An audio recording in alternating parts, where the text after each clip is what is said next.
The metal doors of the diplomatic station slid open with a soft hiss. Commander Kexthara stepped through, her massive form casting a long shadow across the polished floor. She stood 8 feet tall, her body covered in natural armor plates that gleamed like black metal. Sharp claws extended from her fingertips, and her yellow eyes scanned the room with the confidence of a predator. Behind her walked 3 more Zephyrian warriors, each just as imposing. Their heavy footsteps echoed through the station corridors. Other aliens pressed themselves against the walls as they passed. Everyone knew about the Zephyrians. They had conquered 12 different species across 3 star systems. They were warriors, born and bred for battle. Kexthara smiled, showing rows of sharp teeth. This meeting would be easy. The humans had requested negotiations about mining rights in the Kepler system. She had read their files during the journey. Humans were a young species, barely 200 years in space. They had no great victories, no conquered worlds, no warrior traditions. They would submit quickly once they saw real strength. The main conference room was simple and clean. Large windows showed the stars beyond, and a long table sat in the center. Already waiting at the table was the human delegation. Kexthara counted 5 humans, all looking small and weak compared to her warriors. The leader of the human group stood up as they entered. He was an older man with gray hair and kind eyes. His skin looked soft, like it had never seen real combat. He wore simple clothes, a blue shirt, and dark pants. No armor, no weapons, no signs of warrior rank. "Welcome to Station Echo," the man said with a warm smile. "I'm Dr. Marcus Chen, representing Earth's colonial authority. Thank you for coming." Kexthara did not return the smile. She walked to the opposite side of the table and remained standing. Her warriors took positions behind her, arms crossed, looking intimidating. "I am Commander Kexthara of the 7th Conquest Fleet," she announced. Her voice was deep and commanding. "We are here to discuss your surrender of the Kepler system." Dr. Chen blinked in surprise. "Surrender? I think there's been a misunderstanding. We're here to negotiate a mining partnership. The system has enough resources for both our peoples." Kexthara laughed, a harsh sound that filled the room. "Partnership? With humans?" She looked at her warriors, who also began to laugh. "Tell me, Dr. Chen, how many worlds have your people conquered?" "None," Dr. Chen replied, honestly. "We prefer trade and cooperation to conquest." "And how many species have you defeated in battle?" "We haven't fought any interstellar wars," Dr. Chen said. "We've had some conflicts with pirates, but mostly, we try to solve problems through talking." This made Kexthara laugh even harder. She slammed her clawed hand on the table, leaving deep scratches in the metal surface. The humans jumped back, but Dr. Chen stayed calm. "This is exactly what I expected," Kexthara said. "Humans are weak. You have no claws, no natural armor, no warrior spirit. You are soft creatures who hide behind words because you cannot fight." Dr. Chen's teammates looked worried, but he remained patient. "We may not be warriors like your people, but we have our own strengths. Perhaps we could find ways to work together that benefit everyone." "Work together?" Kexthara stepped closer to the table. "Why would warriors work with prey? The Kepler system belongs to the strong. That is the way of the universe. We discovered the system first," one of the other humans said. "Our survey ships found the mineral deposits 2 years ago." Kexthara turned her yellow eyes on the speaker. "Discovery means nothing without the power to hold what you find. Can your people defend that system? Can you fight for it?" The humans looked at each other nervously. Everyone in the galaxy knew about human military forces. They were small, poorly equipped, and had no real combat experience. Most species considered them harmless. "We have defense fleets," Dr. Chen said quietly. "Defense fleets?" Kexthara repeated mockingly. I have seen your ships, Dr. Chen. Small vessels with weak weapons. My flagship could destroy 10 of your ships without effort. Dr. Chen nodded slowly. You're probably right about that. Your technology is more advanced than ours in many ways. Then, you admit you are weak? I admit our ships are not as powerful as yours, Dr. Chen said carefully. But strength comes in many forms. Kexthara moved around the table until she stood directly in front of Dr. Chen. Her massive form towered over him. She could smell his fear, but something in his eyes confused her. He looked curious. Not terrified like most creatures when facing a Zephyrian warrior. What other forms? She demanded. Speed? We are faster than humans. Intelligence? We have conquered the stars while you barely crawled from your homeworld. What do you have that could possibly matter? Dr. Chen looked up at her without flinching. We adapt. Adapt? Kexthara's voice dripped with scorn. Everything adapts or dies. That is not special. Perhaps, Dr. Chen said. But we seem to be pretty good at it.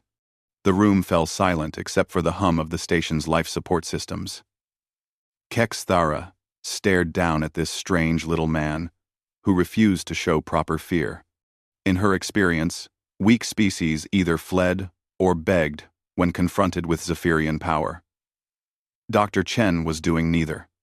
You know what I think, Dr. Chen? Kexthara said finally. I think humans should not be allowed to exist in this galaxy. You take up space that belongs to real warriors. The words hung in the air like a threat. The other humans shifted nervously. But Dr. Chen just nodded thoughtfully. That's certainly one perspective, he said calmly. Kexthara circled the conference table like a predator stalking prey. Her claws clicked against the metal floor with each step. The other humans watched nervously. But Dr. Chen remained seated, his hands folded calmly on the table. Change my mind? Kexthara repeated. How does a species of weaklings plan to do that? With more words? Dr. Chen adjusted his glasses and looked directly at her. We humans have learned that conflict rarely solves problems permanently. When we fight, we usually try to understand our opponent first. We study their strengths, their weaknesses, their motivations. Study?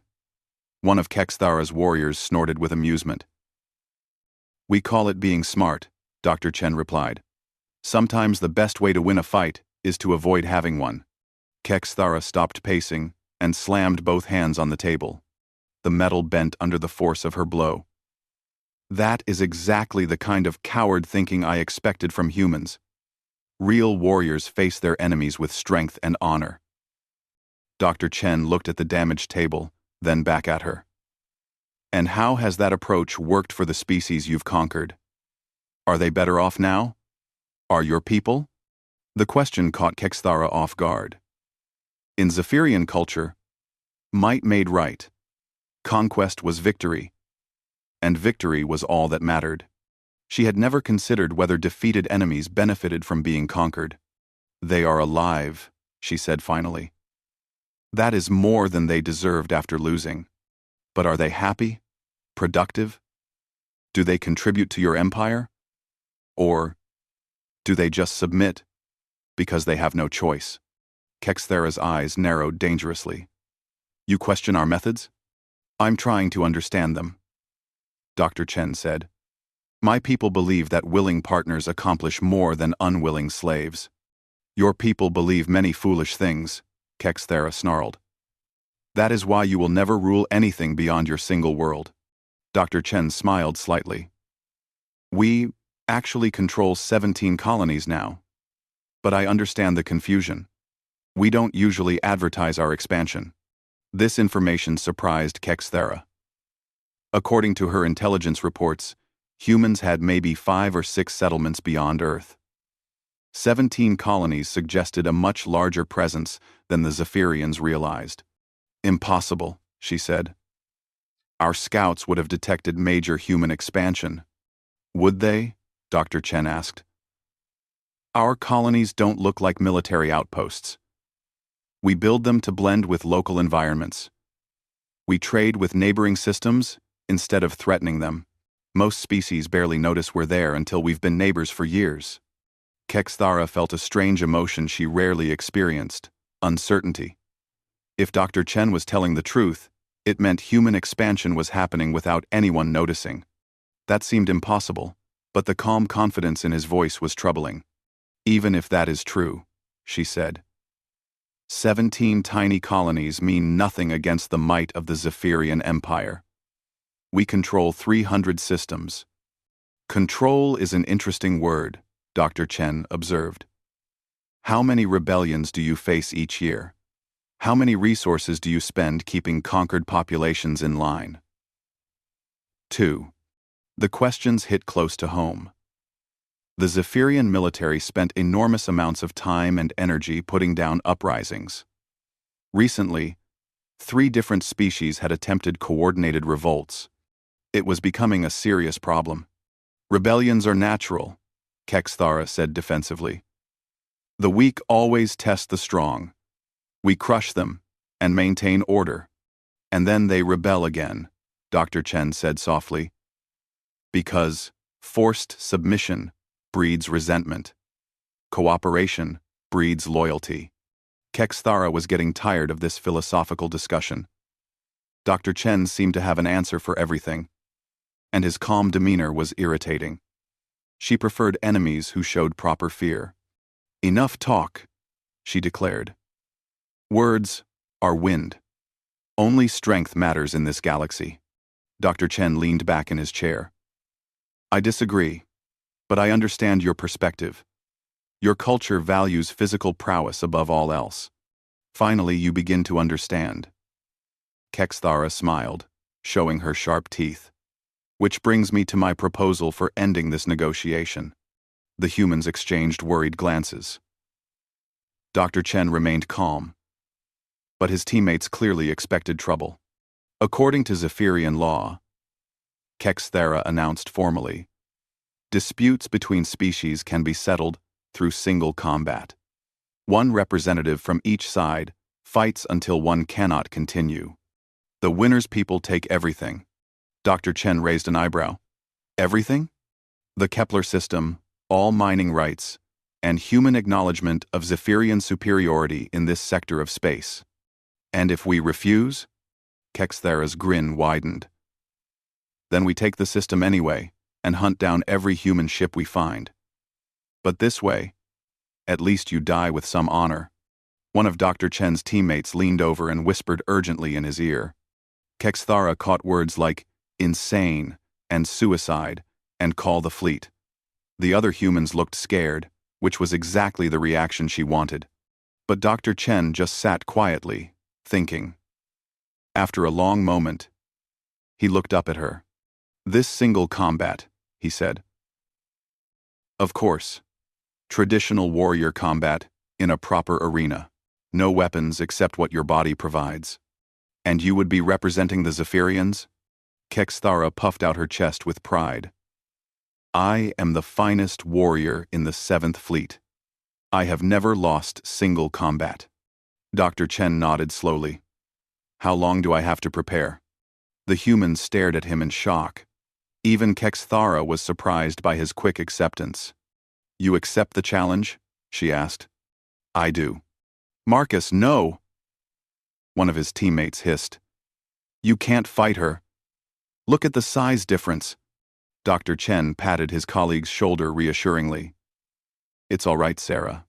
Sometimes you have to meet people where they are. Kexthara felt a surge of respect mixed with confusion. Dr. Chen was clearly about to die, but he showed no fear. Either he was very brave or very stupid. The combat will take place tomorrow at dawn, she announced. That gives you 1 night to make peace with your gods. That should be enough time, Dr. Chen said calmly. I'll need access to the station's research databases and fabrication unit. Research? Kexthara laughed. What will you do? Study me to death? Dr. Chen smiled that same mysterious smile. Something like that. Dawn came quickly on the small moon, where Station Echo was built. The artificial gravity generators hummed steadily as beings from dozens of species gathered in the station's main cargo bay. Word of the challenge had spread through the diplomatic community overnight. Everyone wanted to see what would happen when a human faced a Zephyrian warrior. The cargo bay had been cleared and converted into an arena. Bright lights illuminated a large circle marked on the floor. Around the edges, observers sat on makeshift bleachers. Most looked excited, like they were about to watch an entertaining show. Kexthara entered from the east door, and the crowd fell silent. She wore traditional Zephyrian combat gear, lightweight armor that covered her vitals while allowing full movement. Her natural armor plates gleamed under the lights, and her claws had been sharpened to razor points. She moved with the fluid grace of a born predator. She began her pre-combat ritual in the center of the arena. First came the intimidation display. A series of roars, claw strikes at the air, and aggressive postures designed to frighten enemies before battle even began. Her movements were precise and powerful. Every gesture showed years of training and countless victories. The observers watched in fascination. Even species that disliked the Zephyrians had to admit their physical prowess was impressive. Kexthara was a perfect example of her people. 8 feet of muscle, bone, and natural weaponry, shaped by evolution for war. Dr. Chen entered from the west door as Kexthara finished her display. The contrast was striking. Where she was tall and armored, he was average height and wearing simple station coveralls. Where she had claws and fangs, he had soft hands and a gentle expression. He carried a small bag of equipment and a tablet computer. The crowd murmured in confusion. Dr. Chen looked like he was going to fix a broken machine, not fight for his species' survival. Several observers shook their heads, sadly. This would be over very quickly. Dr. Chen set his bag down at the edge of the arena and pulled out what appeared to be basic protective gear, knee pads, elbow guards, and a simple helmet. Nothing fancy or threatening. While he put on the equipment, he kept glancing at his tablet and making notes. Kexthara watched with growing amusement. "Are you writing your final words, Dr. Chen?" "Something like that," he replied without looking up. "Just reviewing some research I did last night. Research will not help you when my claws find your throat." Dr. Chen finished putting on his protective gear and walked to his side of the arena circle. He looked small and vulnerable compared to the massive warrior across from him. The tablet remained in his hands. The station's administrator, a tall, blue-skinned alien, stepped forward to officiate. "The challenge has been made and accepted according to Zephyrian law. Combat will continue until one fighter cannot continue. Are both representatives ready?" Kexthara dropped into a combat stance, claws extended, muscles coiled for action. "Ready." Dr. Chen looked up from his tablet and nodded. "Ready. Begin." Kexthara exploded forward with terrifying speed. Her people were natural sprinters, capable of covering ground faster than most species could react. She planned to end this quickly with an overwhelming rush attack. But something strange happened. As she charged, Dr. Chen didn't try to run or dodge dramatically. Instead, he took 2 small steps to his left and shifted his weight slightly. Kexthara's claws whistled through empty air where he had been standing. Her momentum carried her past him. She spun around, confused but not concerned. Humans were supposed to be slow and clumsy. Dr. Chen's movement had been precise and minimal, like he knew exactly where she would attack. "Lucky," she growled, and attacked again. This time, she used a more complex assault pattern, AMM. Feint left, strike right, follow with a backhand swipe. It was a combination that had defeated dozens of opponents. But again, Dr. Chen seemed to know where she would be. He avoided each attack with small, efficient movements. What was more disturbing, he was still holding his tablet. While dodging her strikes, he was reading something on the screen and occasionally making notes with a stylus. "What are you doing?" Kexthara demanded as she reset for another attack. Taking notes, Dr. Chen replied calmly. Your fighting style is fascinating. Very systematic. Kexthara felt a flash of anger. This weak human was treating their deathmatch like a research project. She launched into a furious series of attacks, using every technique she had learned in 20 years of combat training. Dr. Chen moved like he was dancing to music only he could hear. Every swipe of her claws missed by inches. Every kick and strike found empty air. Worse, he seemed to be getting better at predicting her movements. Your people favor attacks from the upper right quadrant, he observed while sliding away from another strike. Interesting biomechanical preference. The crowd was beginning to murmur. This wasn't how anyone expected the fight to go. Kexthara should have overwhelmed the human in the first few seconds. Instead, she was becoming visibly frustrated while Dr. Chen remained completely calm. Stop running! Kexthara shouted. I'm not running, Dr. Chen pointed out. I'm still in the arena. I'm just not standing where you're trying to hit me. She tried a different approach, backing Dr. Chen toward the edge of the arena where he would have less room to maneuver. But somehow, he always seemed to end up with plenty of space around him. It was like he knew the dimensions of the fighting area perfectly. After several more minutes of futile attacks, Kexthara paused to catch her breath. Her natural armor was designed for quick, decisive battles. Extended fighting was more draining than she expected. Dr. Chen used the break to make more notes on his tablet. Your people's bone structure limits upward striking angles to about 70 degrees, he said conversationally.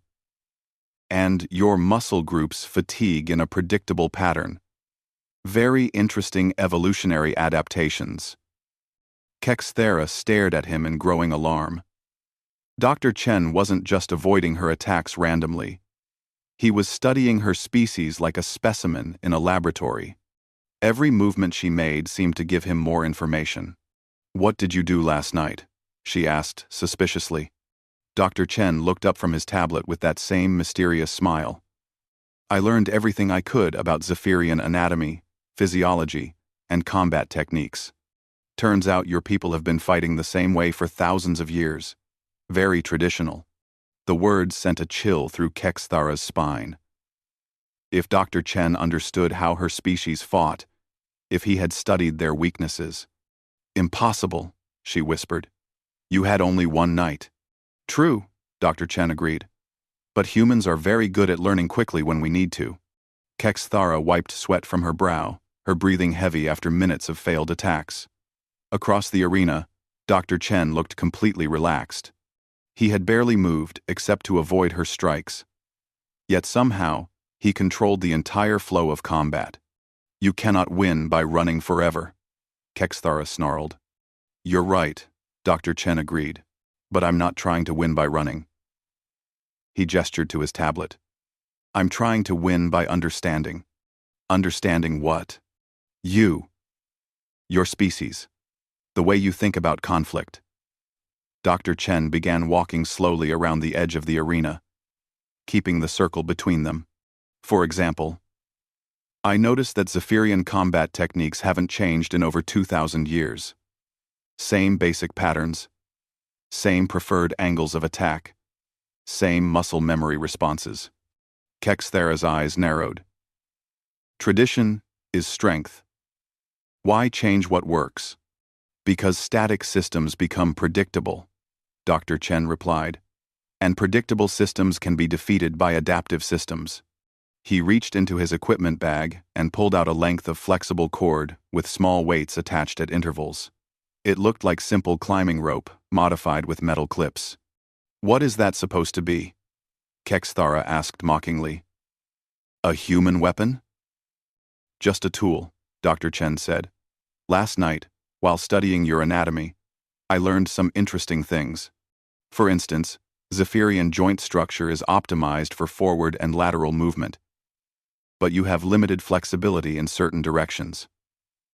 As he spoke, he began swinging the weighted cord in a slow pattern.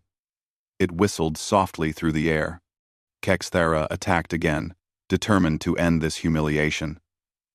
But now, Dr. Chen didn't just dodge, he moved with purpose. As she lunged forward, he stepped aside and flicked the cord toward her feet. The weights wrapped around her ankle, causing her to stumble. She recovered quickly and spun to face him. But Dr. Chen was already moving. The cord snapped back to his hands like it was alive. Your balance recovery time averages 1.3 seconds, he noted calmly. Slightly slower when your left ankle is impacted due to an old injury that healed improperly. Probably from combat training when you were young. Kexthara's blood ran cold. The old ankle injury was something only her closest combat partners knew about. How could this human have detected it? Impossible, she breathed. Not impossible. Observable. Doctor. Chen continued moving, the cord dancing in his hands. You favor that leg by about 3 degrees. Your stance compensates automatically, but it creates a slight weakness in your left side defense. To prove his point, he flicked the cord again. This time it struck exactly where he predicted. The spot where her compensated stance left a small gap in her guard. The weights bounced off her armor harmlessly, but the psychological impact was devastating. Kexthara realized that Dr. Chen wasn't just avoiding her attacks randomly. He was reading her like a technical manual, understanding every movement before she made it. This is how humans fight, Dr. Chen said, as he continued to circle. We don't rely on superior strength or natural weapons. We observe. We analyze. We find solutions. Solutions? Kexthara laughed bitterly. You think this is a problem to be solved? Every conflict is a problem to be solved, Dr. Chen replied. The question is whether you solve it through force or through understanding. He reached into his bag again and pulled out what looked like friction pads, the kind used for gripping tools in zero gravity. He attached them to his palms. Your claws are impressive, he continued, but they're designed for slashing attacks. They lose effectiveness against certain angles and materials. He held up his padded hands. These pads are made from the same material we use for spacewalk equipment. They grip smooth surfaces, but resist cutting. Kexthara snarled and launched herself forward with renewed fury. But now, when her claws struck, they slid harmlessly off Dr. Chen's protected hands. Worse, the pads allowed him to grab her wrists and redirect her attacks using her own momentum. Leverage points, he explained as he guided one of her strikes into empty air. Your muscle structure provides enormous power, but power without precision becomes a weakness when redirected properly.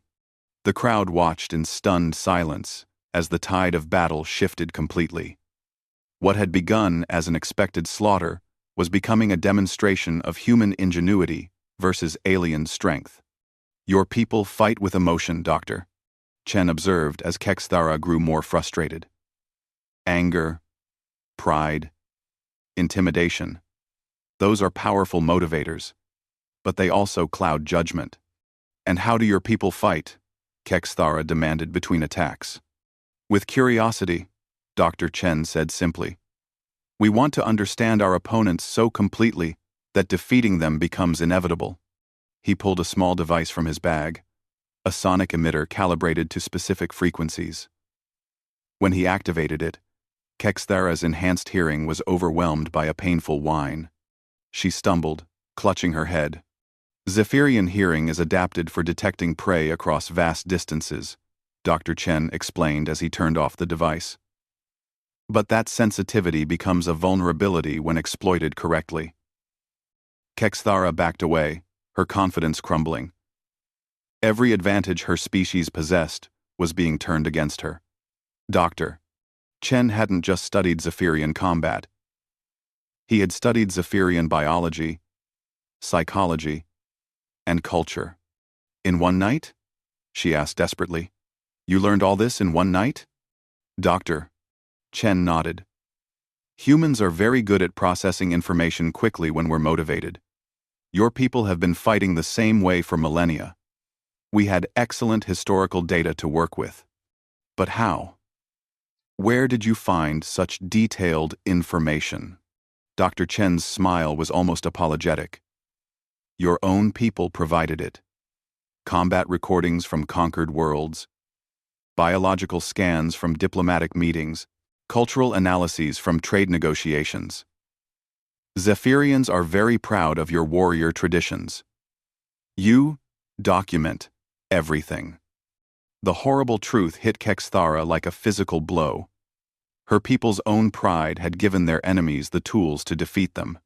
Every victory they had recorded, every cultural exchange they had participated in, had created a detailed manual for their own destruction. We never considered that someone would use our victories against us, she whispered. That's the difference between our species. Dr. Chen said gently. You see conflict as a test of strength. We see it as a puzzle to be solved. And puzzles always have solutions. Kexthara looked around the arena, seeing it clearly for the first time. Dr. Chen had never intended to overpower her. He had planned to understand her so completely that victory became inevitable. What happens now? She asked.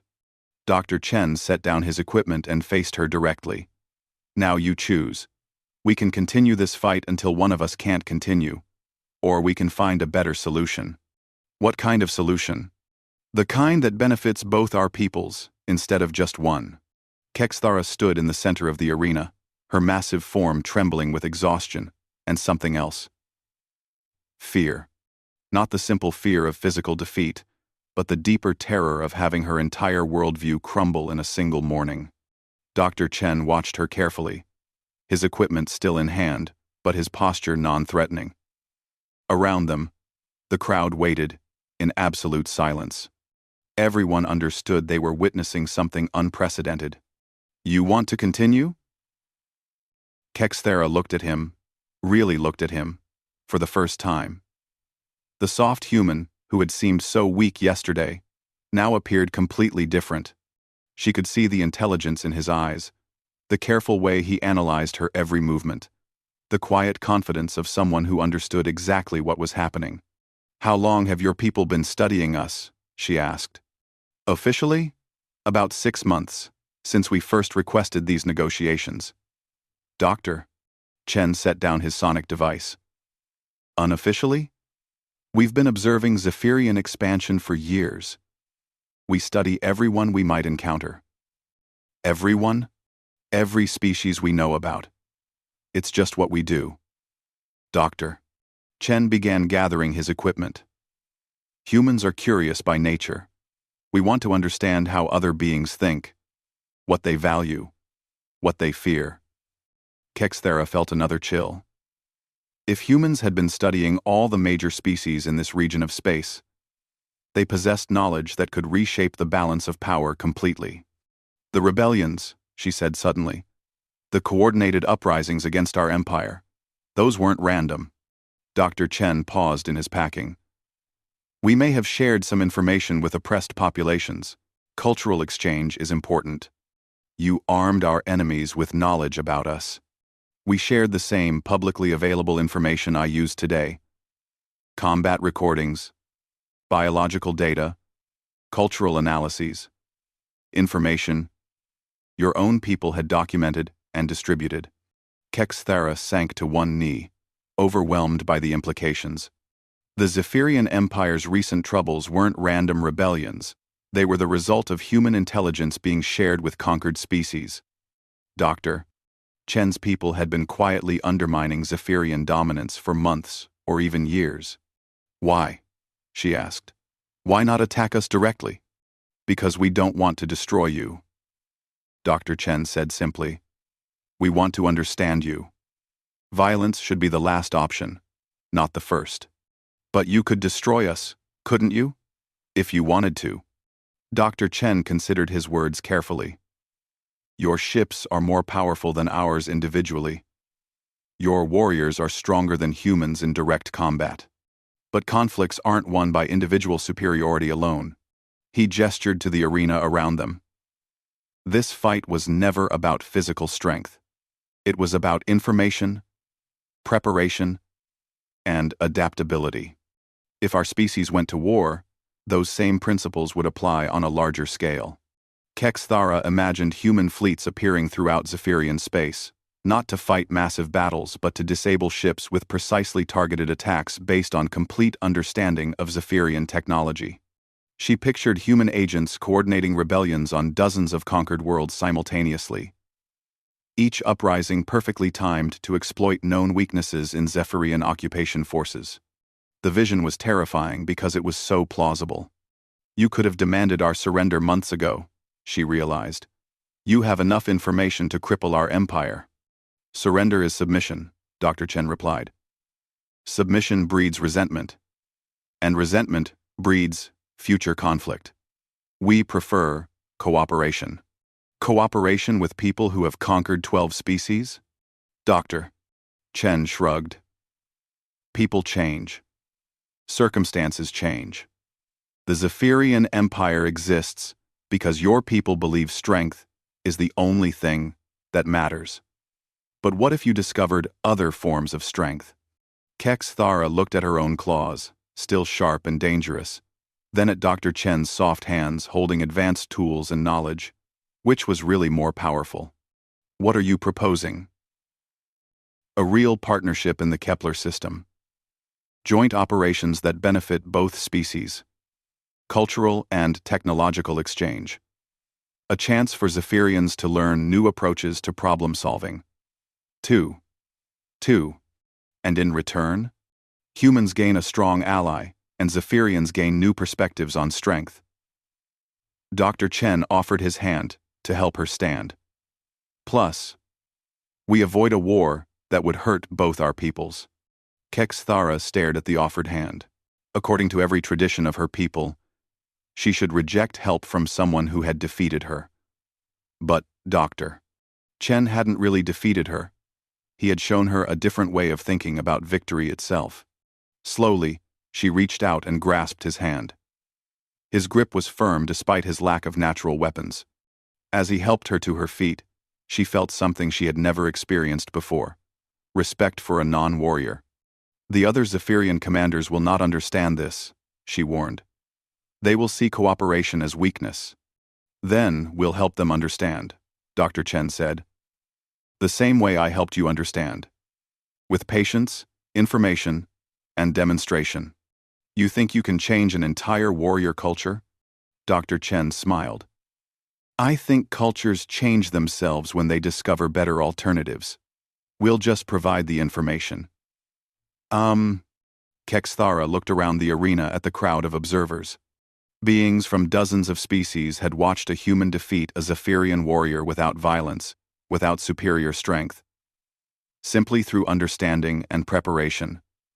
Word of this would spread throughout the galaxy. My people pride themselves on being quick learners in combat, she said slowly. Perhaps it's time we learned some new things. Learning is always possible. Dr. Chen agreed. That's one of the things I admire about your species. You adapt quickly when you need to. Is that what humans told the species who rebelled against us? That they could learn to fight back? We told them they had options besides submission or destruction, just like I'm telling you now. Kexthara felt a strange emotion growing in her chest. Hope.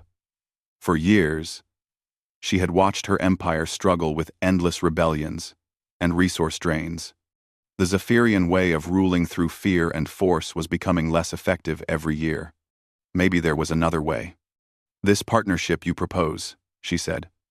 Would it include sharing human methods of analysis and problem solving? If you're willing to share Zephyrian methods of rapid adaptation and tactical thinking, Dr. Chen replied. For the first time since entering the arena? Kexthara smiled genuinely. Dr. Chen, I think this negotiation is going to be much more interesting than either of us expected. RD. The crowd erupted in surprised murmurs as the two former opponents walked together toward the arena exit. The fight was over, but both participants had won something more valuable than victory. They had found a path toward mutual understanding. As they reached the door, Kexthara turned to Dr. Chen one more time. When you studied my people last night, what impressed you most? Dr. Chen thought for a moment. Your capacity for growth. Zephyrians learn faster under pressure than any species I've encountered. That's a form of intelligence, not just strength. Kexthera nodded slowly. She was beginning to understand why humans had succeeded where so many others had failed. They didn't just see enemies or allies. They saw potential in everyone they met. Dr. Chen, she said as they left the arena, I think my people have much to learn from yours. And I think the galaxy will be more interesting when they do.